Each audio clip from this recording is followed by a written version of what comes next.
નમસ્કાર મિત્રો, અત્યારે સૌથી મોટા સમાચાર આવી ગયા છે સોના ચાંદીના ભાવને લઈને। તો મિત્રો અત્યારે આગામી સમયમાં મિત્રો 2025ની અંદર બજેટ રજૂ થયા બાદ સોના અને ચાંદીના ભાવની અંદર શું થશે તેવા પણ અત્યારે ઘણા મિત્રોના સવાલો આવતા હોય છે। તો મિત્રો અત્યારે સૌથી મોટા સમાચાર આવી ગયા છે સોના ચાંદીના ભાવને લઈને। તો અમેરિકાએ મિત્રો અત્યારે મોટી એક જાહેરાત કરી દીધી છે કે જેના લીધે મિત્રો સોના અને ચાંદીના ભાવના દિવસે ને દિવસે વધારો આવી ગયો છે। તો મિત્રો વાત કરીએ આજની અંદર તો સોના અને ચાંદીના અંદર રોકાણ કરવું હોય તો ક્યારે કરી શકાય, સોનું ક્યારે સસ્તું થશે અને મિત્રો ચાંદી પણ અત્યારે આગ ઝરતી તેજી સાથે આગળ વધી રહી છે। તો મિત્રો 2025 દરમિયાન કેટલો રહેશે સોનાનો ભાવ અને બજેટ રજૂ થયા બાદ કેટલો થશે સોના અને ચાંદીના ભાવ, કારણ કે મિત્રો દર વર્ષે સરકાર જ્યારે બજેટ રજૂ કરતી હોય છે ત્યારે મિત્રો સોના અને ચાંદીના ભાવમાં પણ ભયંકર ઉછાળો અથવા તો ભયંકર ઘટાડો આવતો હોય છે। તો આ વર્ષે શું ધારણા થઈ શકે છે અને આ વર્ષે સરકાર એવી રીતે શું યોજના લાવી શકે છે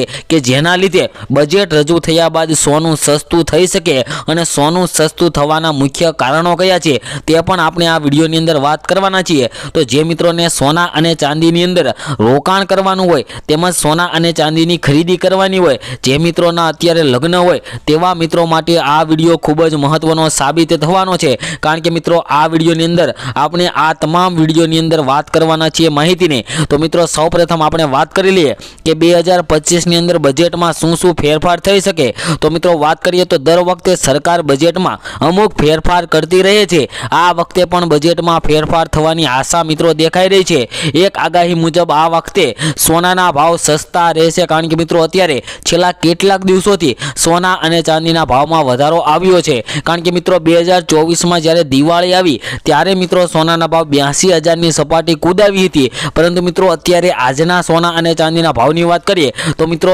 81,000ની સપાટીએ પહોંચવા આવી ગયા છે સોના અને ચાંદીના ભાવ, જેમાં મિત્રો 82,000ની સપાટી પણ કૂદાવી શકે છે છેલ્લા 15 દિવસમાં અને મિત્રો એક નવો રેકોર્ડ બનાવી શકે છે સોના અને ચાંદીના ભાવ। તો મિત્રો વાત કરીએ તો આપણા દેશમાં લોકો સોનામાં વધુ રોકાણ કરે છે અને વધુ સોનું ખરીદી રહ્યા છે, ત્યારે મિત્રો સોનાનો પુરવઠો એટલો ઓછો છે અને માંગ વધારે છે, તેના લીધે મિત્રો સોના અને ચાંદીના ભાવની અંદર વધારો આવતો હોય છે। તો મિત્રો ચાલો જાણી લઈએ કે બજેટમાં સોનાને લઈને લોકોની શું અપેક્ષાઓ ચાલી રહી છે। મિત્રો વાત કરીએ તો હાલમાં સરકાર સોનાના ભાવ ઉપર 3% ટેક્સ લગાવી રહી છે। નવા બજેટમાં તે 1% થવાની ધારણા કરવામાં આવી છે। તો મિત્રો એવી અપેક્ષાઓ ચાલી રહી છે કે અત્યારે સરકાર 3% ટેક્સ લગાવી રહી છે તે ઘટાડીને 1% થવાની ધારણા કરવામાં આવી છે। જો મિત્રો આવું બને તો આ વખતે સોના પરના જીએસટી દરમાં ઘટાડો થશે તો લોકો સોનું ખરીદી શકશે અને તેની માંગમાં વધારો થશે। લોકોને આશા છે કે આ વખતે આવનારા બજેટમાં સોનાના ભાવમાં ચોક્કસપણે ઘટાડો થશે તેવી લોકોની આશા જોવા મળી રહી છે। તો મિત્રો વાત કરીએ તો લેબમાં ઉગાડવામાં આવતા હીરા પર અપેક્ષિત ટેક્સ કાપ, મિત્રો અત્યારે વાત કરીએ તો હીરાના વ્યવસાય સાથે સંકળાયેલા લોકો ઈચ્છે છે કે હીરા પરનો ટેક્સ ઓછો કરવામાં આવે, જેના લીધે મિત્રો અત્યારે હીરાના વ્યવસાયની અંદર જે મંદીનો માહોલ જોવા મળી રહ્યો છે તે મિત્રો અત્યારે તેજીમાં જોવા મળે અને મિત્રો ટેક્સ ઓછો કરવામાં આવે તેવું મિત્રો 2025ની અંદર બજેટમાં કરવામાં આવે તો ઘણા મિત્રોને અત્યારે સોના અને ચાંદીની ખરીદી કરી શકે અને મિત્રો જે પ્રયોગશાળાની અંદર ઉગાડવામાં આવતા હીરાની ગુણવત્તા અને માંગ વધારવા માટે પ્રયોગશાળામાં ઉગાડવામાં આવતા હીરા અને કુદરતી હીરાના દરમાં તફાવત હોવો જોઈએ। હાલમાં વાત કરીએ તો પ્રયોગશાળામાં ઉગાડવામાં આવતા હીરા અને કુદરતી હીરા પર ટેક્સનો દર સમાન છે। હાલમાં બંને ઉપર જોઈએ તો મિત્રો 3% ટેક્સ જોવા મળતો હોય છે અને મિત્રો કાઉન્સિલિંગ દ્વારા એવું પણ સૂચન કરવામાં આવ્યું છે કે આ બે યોજનાઓ શરૂ થવાની સાથે ઈએમઆઈ અને ગોલ્ડ મોનેટાઇઝેશન સ્કીમની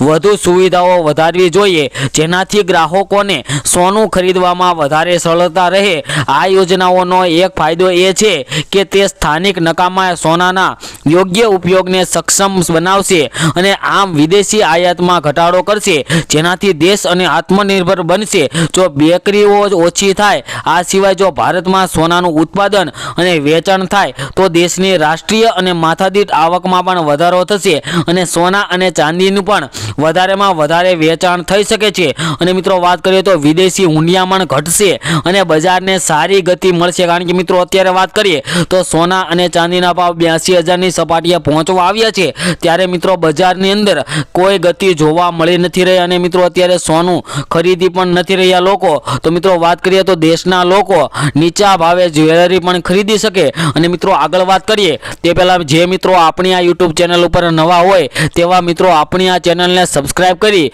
બેલ આઇકન દબાવી દેજો, કારણ કે મિત્રો આપણે આ ચેનલ ઉપર દરરોજના સોના તેમજ ચાંદીના તાજા ભાવ આપીએ છીએ અને આગોતરા એંધાણ પણ આપીએ છીએ કે આગળના સમયમાં સોના અને ચાંદીના ભાવ કેટલા થશે, આગળ સોનું સસ્તું થશે કે કેમ, સોના અને ચાંદીની અંદર રોકાણ કરવું હોય તો રોકાણ કેવી રીતે કરી શકાય, તેના માટેનો યોગ્ય પ્લાન કયો છે તેવી પણ માહિતી આપણે આ ચેનલ ઉપર આપીએ છીએ. તો મિત્રો ચેનલને સબસ્ક્રાઇબ કરી બેલ આઇકન દબાવી દેજો. અને મિત્રો તમે પણ તમારા શહેરના સોના અને ચાંદીના ભાવ જાણવા માંગતા હોય તો મિત્રો કમેન્ટ બોક્સની અંદર તમારા શહેરનું નામ લખી દેજો, જેથી કરીને તમારા શહેરના પણ આજના સોનાના ભાવ તેમજ ચાંદીના ભાવ તમારા સુધી મળી રહે. તેમજ મિત્રો આગળ વાત કરીએ તો મિત્રો બજેટ 2025ની અંદર ભારતમાં આયાત થતા સોના પર કસ્ટમ ડ્યુટી છે, પરંતુ હવે ભારત સરકારે કસ્ટમ ડ્યુટીમાં ઘટાડો કર્યો છે. ભારત સરકાર સોના અને ચાંદી પર 15% દર વસૂલતી હતી, જે ઘટીને 6% થઈ ગઈ છે.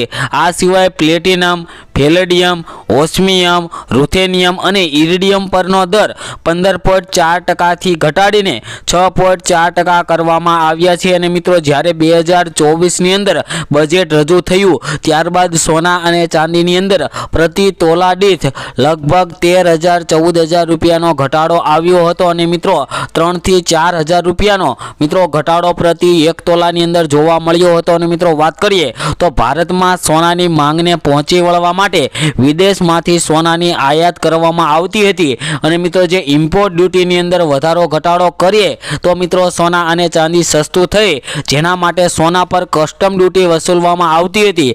ભારતમાં સોનાની આયાત પર કસ્ટમ ડ્યુટી 12.5% હતી, જે ભારત સરકાર દ્વારા ઘટાડીને 10% કરવામાં આવી છે. અને મિત્રો આવી જ રીતના જો આ વર્ષે પણ મિત્રો કસ્ટમ ડ્યુટીની અંદર ઘટાડો કરે તો મિત્રો ઇમ્પોર્ટ ડ્યુટીમાં જો ઘટાડો થાય તો સોના અને ચાંદીની અંદર ઘટાડો થઈ શકે છે. અને મિત્રો હવે આપણે આજના સોના અને ચાંદીના ભાવની વાત કરી લઈએ, જેમાં મિત્રો આપણે સૌપ્રથમ આજે ચાંદીના ભાવની વાત કરીશું, જેમાં 1 ગ્રામ ચાંદીના ભાવ છે આજે 92 રૂપિયા, 10 ગ્રામ ચાંદી 924 રૂપિયામાં, જ્યારે 100 ગ્રામ ચાંદીના ભાવ 9,248 રૂપિયા.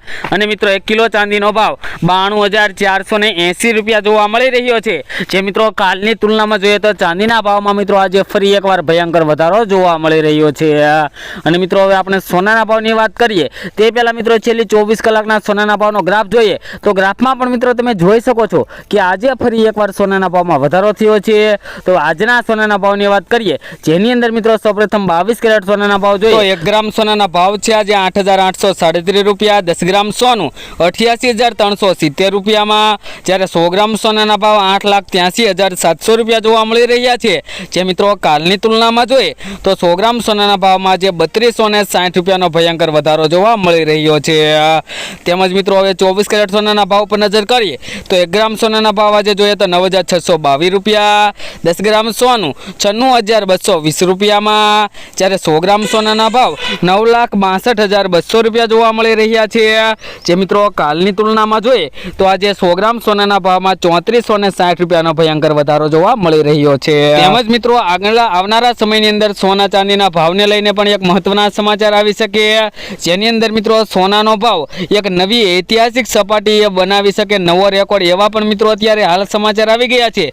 તો જે મિત્રોને સોના અને ચાંદીની ખરીદી કરવાની હોય અથવા તો જે મિત્રોને સોના અને ચાંદીની અંદર રોકાણ કરવું હોય, ઇન્વેસ્ટમેન્ટ કરવું હોય, તેવા મિત્રો માટે અત્યારે યોગ્ય સમય આવી ગયો છે. કારણ કે મિત્રો નિષ્ણાંતોના અનુમાન એવા લગાવવામાં આવ્યા છે કે સોનાનો ભાવ આવનારી દિવાળી સુધીમાં અથવા તો તહેવારોમાં 1 લાખની સપાટી કૂદાવી શકે છે. તો જે મિત્રોને સોના અને ચાંદીની ખરીદી કરવી હોય તેવા મિત્રો માટે અત્યારે યોગ્ય સમય કહી શકાય. તો અત્યારે જ મિત્રો સોના અને ચાંદીની ખરીદી કરીને તમે અત્યારે વધારેમાં વધારે ફાયદો થઈ શકે. તેમજ મિત્રો દરરોજના સોના ચાંદીના તાજા ભાવ મેળવવા માટે અમારી આ ચેનલને સબસ્ક્રાઇબ કરી બેલ આઇકન દબાવી દેજો.